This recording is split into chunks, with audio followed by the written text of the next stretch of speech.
It's I can actually visualize the creator in everything that I do.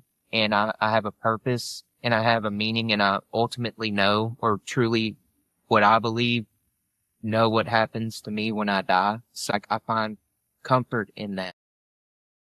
But at the same time, I am a soul having a human experience. So these things that are at play in this three-dimensional reality are of low vibration, and we call them demons. We read about them, and we can read about them in the Bible, but we can also hear about and read about them in the Tao Te Ching. We can read about them in Buddhist philosophy.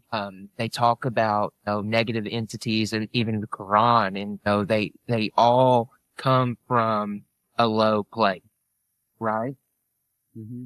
Whenever we talk about these things, we just talk about demons. Like we think about maybe it's a ghost or even, especially now we're talking about gray aliens, but people fail to realize that demons could just be a negative emotion. It could be a negative emotion that we can't get rid of. It could be in jealousy. It could be in envy.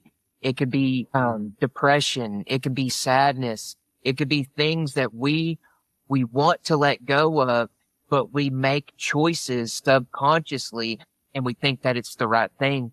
But really we're feeding into these negative emotions that like to feed off of them low vibration, low frequency type decisions. And then when the first time, the it could be the most minimal shift in change of energy.